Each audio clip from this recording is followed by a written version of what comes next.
Assalamualaikum warahmatullahi wabarakatuh.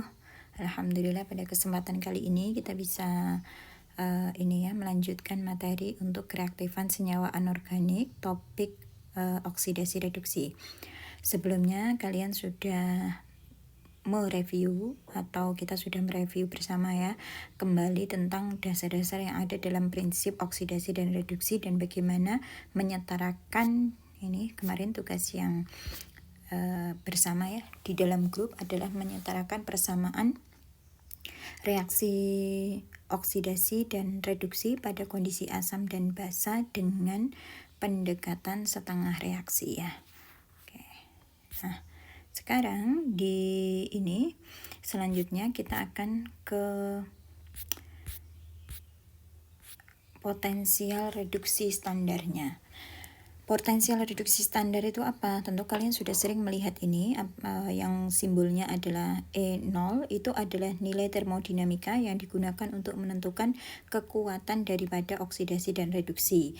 Misalnya kita punya setengah reaksi seperti berikut. Kita punya reaksi 2H plus 2E menjadi H2, ini adalah reaksi reduksi. Zn2 plus 2 elektron menjadi Zn, ini juga reaksi reduksi. Terus kemudian Cu2 plus 2 elektron menjadi Cu, ini juga reaksi reduksi. Potensial reduksi standar itu tentu sesuai dengan bunyinya, dia aslinya adalah berada dalam E0 rad ya. Data yang kita miliki itu biasanya dalam bentuk E0 reduksinya atau potensial reduksi standarnya. Kalau misalnya untuk hidrogen di sana 0, Zn dari 2 plus menjadi Zn0 itu dia potensial reduksi standar adalah min 0,76, Cu adalah 0,34, ini satuannya volt ya. Standar condition karena dia ada ini di atas ini ada 0 di atas ini menyatakan bahwa dia adalah berada pada kondisi standar. Kondisi standar itu apa? Solutionnya adalah 1 molar kalau dia larutan, terus kemudian kalau dia berada dalam keadaan gas itu ada 1 atmosfer dan suhunya adalah 25 derajat Celcius atau 298 Kelvin. Ya. Untuk aturan di potensial reduksi standar itu adalah kalau N0 standar reduksinya semakin positif, di situ saya kasih tanda plus-plus, semakin positif artinya dia akan semakin mudah direduksi. Coba kita lihat beberapa nilai potensial standar untuk berbagai ini ya reaksi reduksi yang common ya, yang umum. Dari mulai di situ F2 dengan nilai potensial reduksi standar sebesar 2,87, satuannya adalah volt. Nah, itu ya. Dimana kalau di sebelah kanan kamu perhatikan ini H plus dan H2 itu adalah berada di nilai 0 ya. Di bawah H plus ini maka nilainya menjadi negatif. Yang lebih mudah di reduksi yang mana? Berdasarkan nilainya. Nah, di sini ya, dirangkum di sini. Kalau nilai potensial reduksinya itu semakin positif, artinya kalau 2,87 sama 1,78 kan positif 2,87. Maka yang lebih mudah mengalami reduksi itu adalah yang positif. Kalau semakin positif ya, artinya yang atas ini semakin mudah mengalami reduksi. Kalau dia mengalami reduksi, berarti dia akan sebaliknya, dia akan menjadi agen pengoksidasi. Maka di sini ditulisan stronger oxidizing agent. Artinya semakin atas itu semakin bertindak sebagai agen pengoksidasi yang lebih kuat. Sedangkan yang bawah itu adalah weaker oxidizing agent. Kalau dia menjadi oxidizing agent berarti dia mengalami reduksi. Begitupun sebaliknya, kalau nilainya semakin negatif, maka dia bukan semakin mudah direduksi, tapi semakin mudah dioksidasi. Kalau dia semakin mudah mengalami oksidasi, berarti dia adalah reducing agent atau agen reduksi. Nih, secara nilai potensi dari potensial reduksi standarnya tadi kita bisa melihat ini ya kemungkinan dia akan mengalami reduksi atau oksidasi. Oke, ini konklusinya kalau potensial reduksi standarnya adalah sangat negatif, maka dia kalau negatif itu bisanya ya dinaikkan gitu ya, atau dioksidasi. Tapi kalau positif, sangat positif, ya diturunkan atau direduksi. Itu untuk lebih mudah mengingat ya. Semakin positif ya kita turunkan, semakin negatif ya kita naikkan. Jangan negatif diturunkan, semakin diturunkan gitu. Oke, di sini saya punya Zn untuk kamu sudah memahami apa belum ya? Saya punya Zn2+ menjadi Zn, tentu saja reaksinya adalah reduksi. Cu2+ menjadi Cu juga reduksi, karena tadi potensialnya berada dalam potensial E0 rate ya di sini. Sekarang siapa yang akan, pertanyaannya adalah which substance is reduced? Substansi mana yang dia mengalami reduksi, mana yang mengalami oksidasi? Tulis persamaan reaksinya untuk keseluruhan selnya ya. Mana kira-kira yang mengalami reduksi? Maka kita lihat, ini kita punya min 0,76, ini kita punya 0,34. Mana yang lebih positif? Yang bawah yang lebih positif. Berarti ini akan mengalami reduksi, sedangkan yang atas ini akan mengalami oksidasi. Kalau yang atas mengalami oksidasi, maka reaksinya kan kita balik ya. Zn solid menjadi Zn2+ plus 2 elektron. Maka dia nanti ini berarti nilai potensial reduksinya juga kita balik ya. Dia menjadi E0 oksidasi 0,76. Nah, totalnya berarti E selnya adalah berapa? 6 sama 4, 10, masih 1,1 volt. Di sini berarti reaksi keseluruhannya kita coret dari yang di sini menjadi Cu2+ plus Zn solid, di sini aqueous, menjadi Cu solid plus Zn2+. Nah, gini. Dari sini bisa ya secara sederhana kita menentukan mana yang akan mengalami oksidasi dan mana yang akan mengalami reduksi. Jika kita dikasih data nilai potensial reduksi standar dari dua substansi atau lebih ya. Oke. Ini kalau dia dalam bentuk sel elektrokimianya ya. Kemarin sudah kita bahas, jadi saya skip yang di sini. Oke, sekarang kita masuk dalam free energy and cell potential. Free energy itu atau disebutnya kita mengenalnya adalah energi Gibbs atau Gibbs free energy. Ya, pertama kali dia dikenalkan oleh American scientist Josiah Willard Gibbs, maka dia dikenal dengan sebutan Gibbs energy atau Gibbs free energy. Di Gibbs free energy itu dikenal juga dengan apa? Gibbs function atau fungsi Gibbs atau Gibbs energy saja atau free enthalpy ya, enthalpy bebas. Kalau kalian mengingat di termodinamika, tentu kalian mengingat rumusan delta G itu adalah delta H min T delta S, atau energi Gibbs itu sama dengan entalpi dikurangi entropi dikali suhu. Ini adalah hubungan antara energi bebas dengan entalpi, ini entalpi ya, dan entropi. Tetapi di sini kita tidak membicarakan entalpi dan entropi. Kita tadi membicarakan tentang potensial reduksi standar atau kaitannya adalah dengan potensial sel. Maka bagaimana hubungan antara energi bebas ini dengan potensial sel, itu yang akan kita pelajari. Energi Gibbs itu apa sih sebenarnya? It is a quantity, adalah nilai kuantitatif ya yang digunakan untuk menentukan maksimum amount, jumlah maksimum dari suatu kerja di dalam termodinamika ya. Atau dia juga digunakan untuk menentukan suatu kespontanan daripada reaksi. Kalau sebelumnya di sel potensial kalian pasti sudah mengenal bahwa E0 sel itu kapan spontan dia.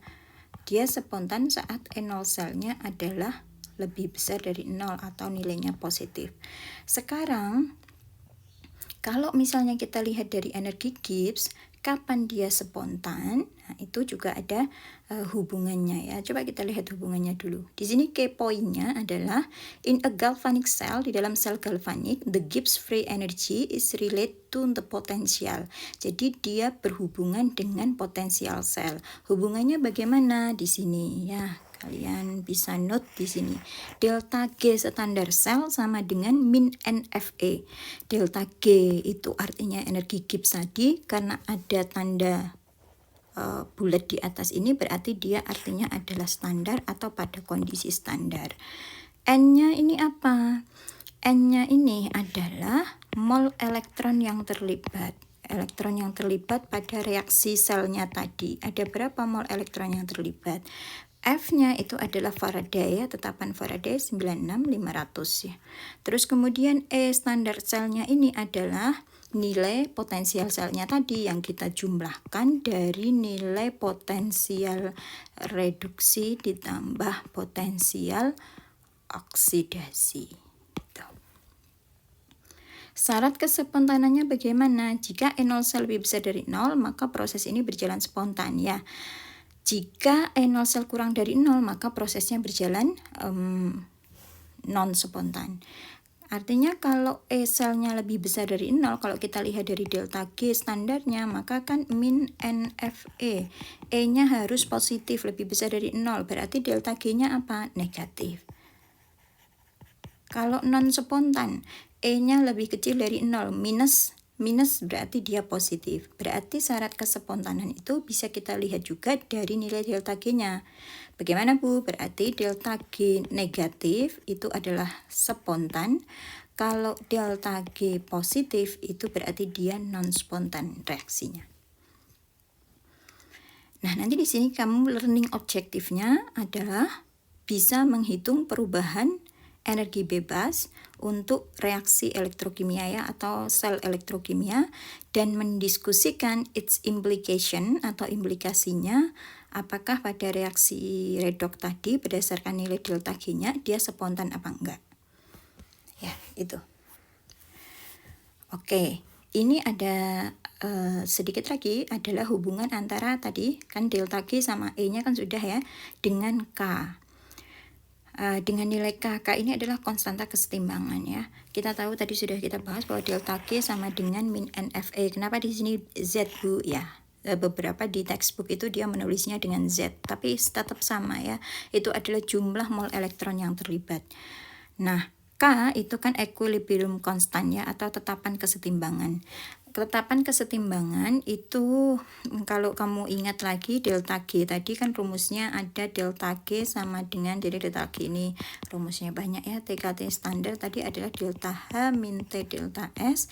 Ada juga delta G pada saat non standar, itu hubungannya adalah delta G standar plus RT ln Q. Nah, Q ini adalah perbandingan antara konsentrasi produk bereaktan. Nah, pada saat setimbang, maka delta G ini sama dengan 0. Ketika delta G sama dengan 0, berarti kan ini 0 sama dengan 0 sama dengan delta G standar plus RT ln, karena udah kesetimbangan ya, dia berubah menjadi K. Sehingga delta G standar sama dengan pindah ruas min RT ln K.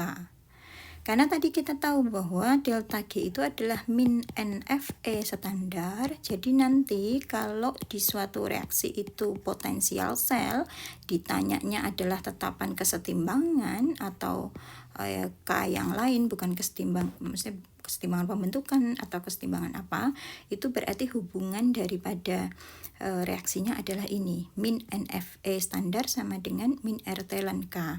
Sehingga dari sini kita bisa dapat ln K sama dengan NFE, minusnya sama-sama hilang ya, per RT. Dari situ bisa kita hitung ya. Jadi kespontanan itu kapan? Ini lebih lengkapnya lagi. Kespontanan itu saat E selnya positif, delta G-nya negatif, dan nilai konstanta kesetimbangannya itu adalah lebih besar dari 1. Semakin besar berarti dia semakin spontan. Bisa dipahami ya dari sini ya. Nah, ini harus diingat-ingat dengan baik supaya kamu tidak kemudian confusing. Delta G itu rumusnya apa saja? Itu ada beberapa, ada yang kaitannya dia dengan entalpi, ada yang dia kaitannya dengan kesetimbangan dan tetapan kesetimbangan, ada yang kaitannya dia dengan potensial sel. Ya, karena delta G tadi adalah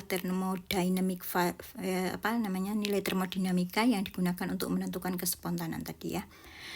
Oke, kalau kita bicara standar, tadi sudah kita bahas standar itu kapan? 1 molar ya, suhu 298. Di sini ada suhu 298, ininya adalah 1 molar. Ya. Partial pressure-nya ini 0,1 MPa, atau mungkin kalau kita pakai atmosfer gitu adalah satu ini ya, di sini adalah 1 atmosfer untuk pure liquid atau liquid under total hydrostatic pressure-nya itu adalah 1 atmosfer. Solid ya, ini juga dia under 1 atmosfer. Ini adalah syarat-syarat untuk yang disebut dengan kondisi standar. Oke, ini adalah salah satu contoh tadi yang dicontohkan ketika kamu dikasih di sini ya, the standard set potential pada 298 berarti dia adalah kondisi standar. Pada Daniell cell adalah 1,1 berarti standar selnya adalah 1,1. Nilai delta G, tentukan nilai delta G dan K, ini komen itu artinya kamu disuruh menentukan thermodynamic stability-nya dia bagaimana, stabil apa enggak, spontan apa enggak ya.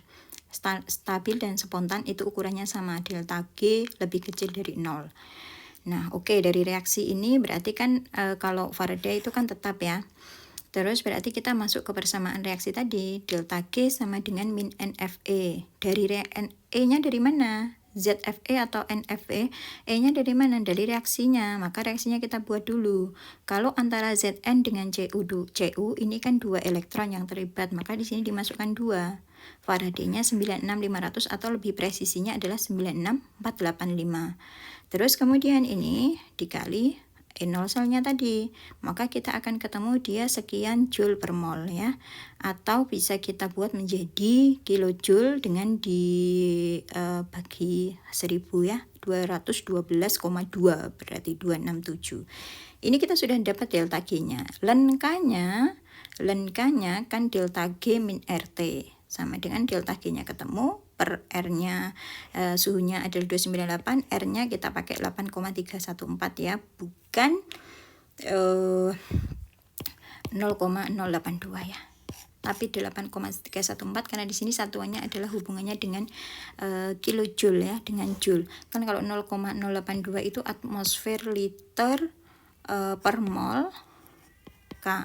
Tapi kalau 8,314 itu kan ini ya, joule per mol K. Karena di sini energinya di sini adalah satuannya joule, maka kita memakai yang relevan tetapan R-nya yaitu 8,314.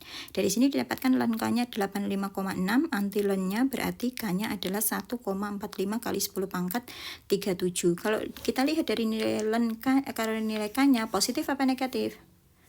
Positif. Jadi K-nya adalah lebih besar dari 1, sehingga dia adalah, kalau ditanya kespontanannya adalah spontan, atau kalau ditanya kestabilannya itu berarti di sini kita lihat dia stabil ya. Delta G-nya tadi juga sangat negatif ini, minus 214,7 ya.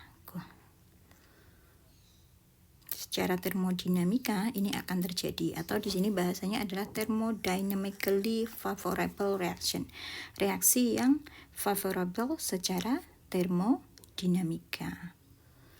Oke, di sini nanti kita akan melanjutkan tentang tadi ya, hubungan antara sel tadi pada standar dengan delta G.